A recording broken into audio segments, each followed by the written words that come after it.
नमस्कार, नीलम फॅशन क्रिएशनमध्ये तुम्हा सर्वांचं खूप खूप स्वागत आहे। तर आज आपण लांब बाही म्हणजे 9 इंचाची बाही कटिंग कशी करायची हे पाहणार आहे। तर या इथे पहा, बाहीची उंची आहे 9 इंच, तर त्यामध्ये आपण 1 इंच मिक्स करून 10 इंचावरती मार्किंग करायचं आहे। तर अजून एकदा मी असंच 10 इंचावरती मार्किंग करून घेते आणि हे जे आपण उंचीचे जे पॉईंट दिलेले आहेत त्यावरती एक आपण लाईन ओढून घेऊया। आता 9 इंचाची बाही आहे, तर मी त्यासाठी कॅप हाईट 3.5 इंच ठेवणार आहे। शक्यतो 3.5च्या खाली कॅप हाईट ठेवू नका।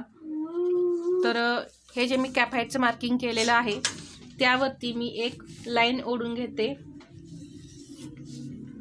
आता 9 + 1 या इथे 10 इंचाचं आपण उंचीचं मार्किंग केलेलं आहे। जर इथे साधी बाही म्हणजे बिना अस्तरची बाही असती तर शिलाई मार्जिन 1.5 इंच मिक्स करायचं आहे इथे, म्हणजे आपल्याला इथे फट्टी दुमडायसाठी लागते ती, म्हणून 1.5 इंच आपण मिक्स करायचं। कॅप हाईट आपण 3.5 इंचच घ्यायची आहे। आता या इथे मी मुंडा, आता या इथे पहा, जो काही मुंडा असेल तो या इथे टाकायचा। म्हणजे या इथे मी छातीच्या मापानुसार सांगत नाही, एकच छाती जरी असली तर वेगवेगळे मुंडे असतात, कोणाचा जास्त असतो कोणाचा कमी असतो। तर आपण मुंड्याच्या नुसार आपण या इथे बाहीचं कटिंग करूया। तर 8.5 इंच या इथे मुंडा आलेला आहे, तर मी 8.5 इंच घेतलं। आता 8.5 इंच मुंडा पहा 40 साईजमध्ये येतो किंवा 38 साईजमध्ये सुद्धा हा 8.5 इंचाचा मुंडा येतो। तर आता आपल्याला काय करायचं आहे, ही जी लाईन आहे त्याचा आपण मध्य करून घेऊया। या इथे असा मध्य आला, परत या लाईनचा आपल्याला मध्य करायचं आहे आणि ह्या पॉईंटपासून थोडं 1.5 इंच खाली जायचं आहे। आता हा जो मध्य केलेला आहे इथून मी फक्त अर्धा इंच घेते पहा, आणि इथे 1.5 इंच घेते। बाहीला आकार देण्यासाठी मी 1 इंच घेतलं।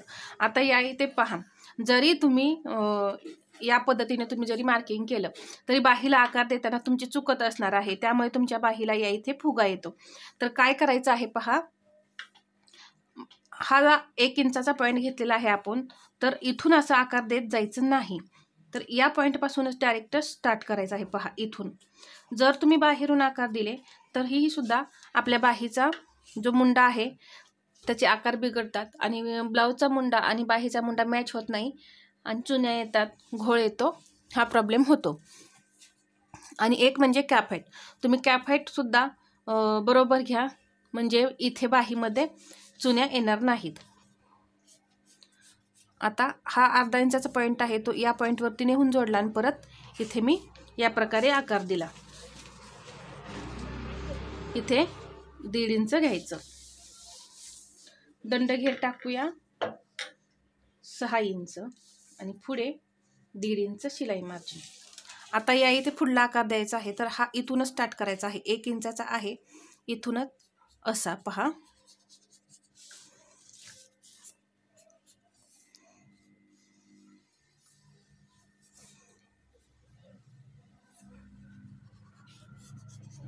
या पद्धतीने बाहीला आकार द्यायचे।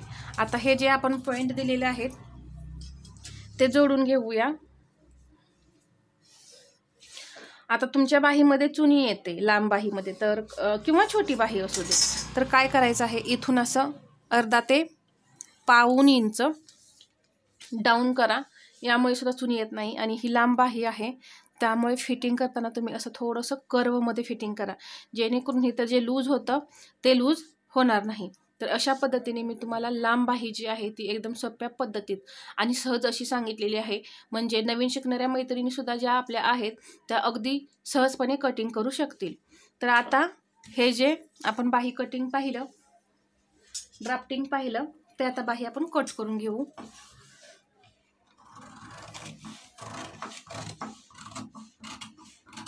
तुम्ही बाही लावताना सुद्धा जरी बाही ओढली किंवा ब्लाऊजचा कोणताही एखादा पार्ट ओढलात तरी सुद्धा तुमच्या ब्लाऊजमध्ये मागे प्रॉब्लेम येणार। त्यासाठी काय करायचं आहे, कोणताही आपल्याला पार्ट जो आहे तो ओढायचा नाही आहे पहा। आता ही बाही ओपन करूया आणि हा जो पुढचा भाग आहे पानाच्या आकाराचा तो कट करून घेऊ।